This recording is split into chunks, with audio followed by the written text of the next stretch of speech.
Go ahead and turn that right there in.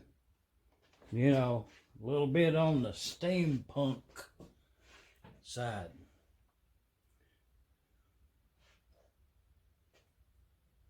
The way that governor works, when yon weight flies out, this year goes up like that.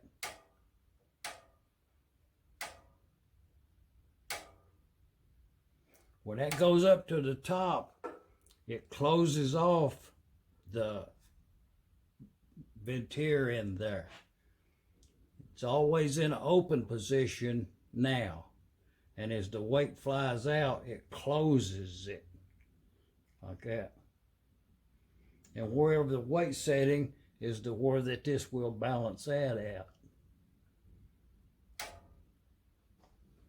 I'm just saying. Just a few brass nuts and bolts, you know, polished up there. There's some parts that are shop built. Collar are made about almost double wide. Spaces out the flywheels more even, side to side. Okay, let's go again.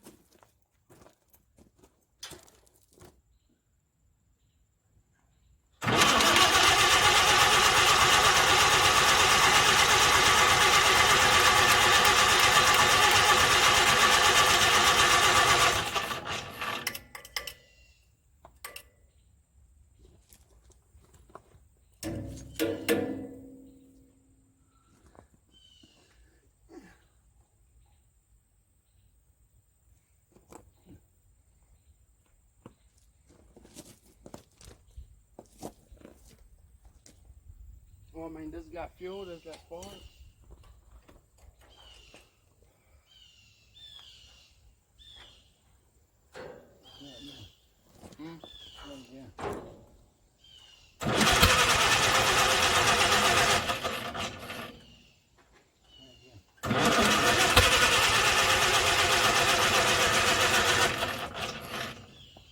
What'd you do different?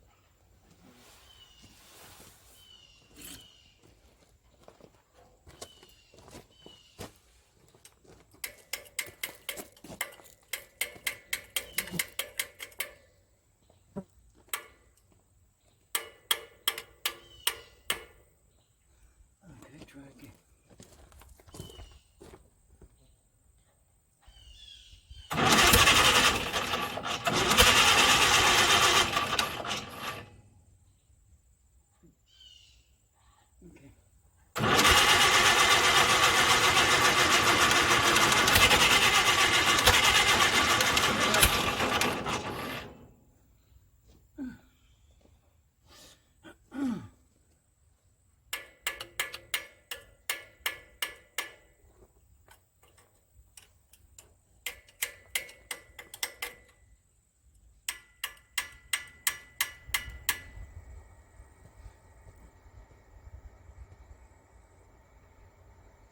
Okay.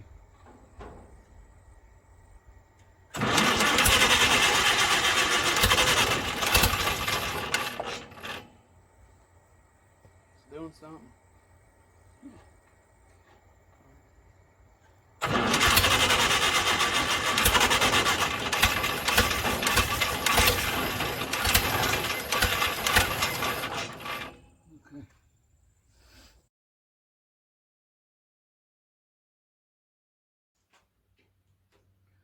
Okay. You probably ought to take notes. Probably ought to write this one down in your book there. On that blank page that on that blank page in your book. Might want to write this one down for future references. But what the kind of one of the most important parts on this kind of fuel pump. This fuel pump being a replacement model as it was listed in the catalog.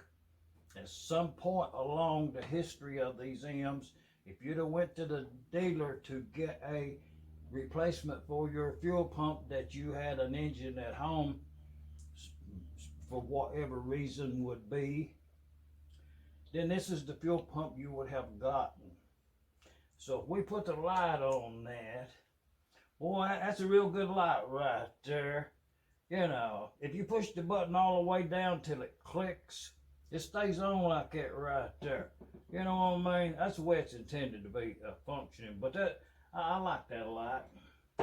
The reason I'm pointing it out a good light is you can attest to the seat down in there in that fuel pump top bottom. Seat top is quite nice. We'll have no problem with that. The other one is equally as good. The problem being on a rebuild is to put the spotlight on that little part right there. You didn't even see it, did you? See that little round disc right there? It's a little breaker light thing. It's this kind of material right here. I done cut them little pieces off of there. I think that's 64 thousandths thick, as this one here is. But you can see it's well worn on the face side right there to have an indent in it to match that seat bottom in there. So it will do well to be replaced. And the other one was missing when I got the unit. So I have 4 more. So I need 8 of these little discs to go in that seat down in there. And there's a little spring. There's one up here in the top too. You take that off and it'll be just like this thing here. Okay, I need to cut these discs. There's some kind of breaker light stuff they call it. I forget, mica. I don't think it's mica, but it's some kind of fiberboard. And it's the same stuff that little thing's made out of. A rim nut off this big old piece here. This was that came from a electric shop auction sale, closeout, going out of business sale some years back, and that was salvaged from that auction sale by and kept all this amount of time. So, and I cut these little pieces off so it'd be easier to work with. And now I need to cut that little thing right there out of this material. You know, how would you do that? Okay. You know, not to have no part 1 or 2 or nothing. I'll just go ahead and show you a pretty fair, easy way to do it.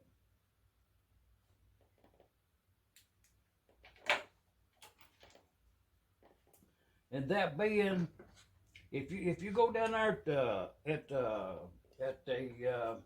don't let that little thing get away, because that's the one you go by.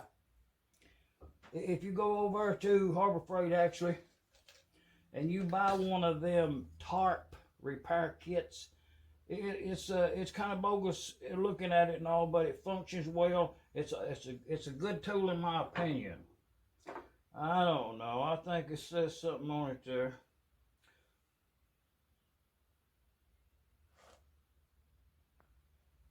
Well, I should know what that is. Well, it says Japan on it right there. It's made over in Japan. It looks like it's copper, but it's a simple tool in itself that you use it to, when you're going to repair your plastic tarp, is you buy this kit and you get a top and a bottom, and you put together like that, and you hit it with one of these punches here, and set it. And that way you can put your rope onto your plastic tarp. Okay, this is the tool that comes with it to do this with.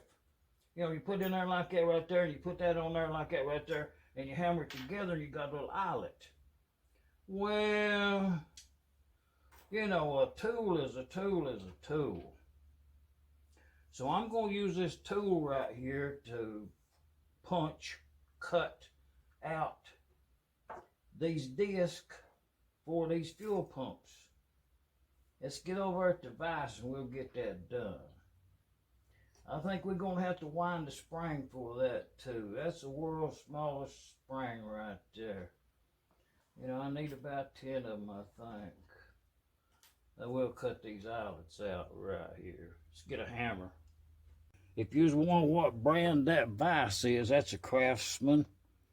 But this is the tool for them eyelets.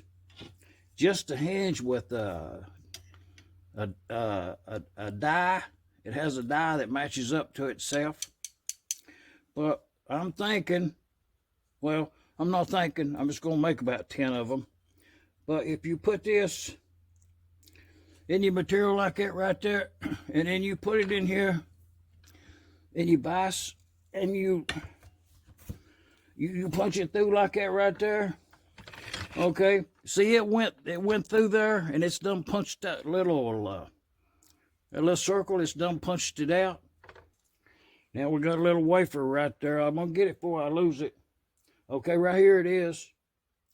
That's our little thing that we need. It's the correct size and all. So I'm just gonna buff it up around the edge right there with the file. You know, being careful not to let it get away. Knock that little burr off all the way around. We're good to go. I need 8 more of them.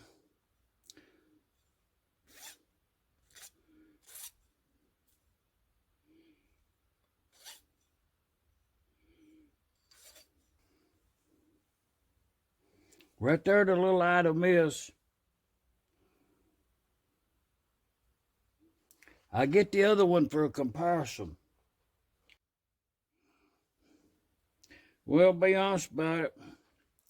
The one I took out of there looks kind of like it's homemade, but you can see the wire pattern on it there on that end, and then over here you can see the indent around on the outside to where the seat was at.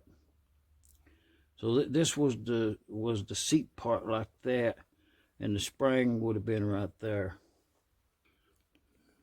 Yeah, just a little something for that blank page in your book there.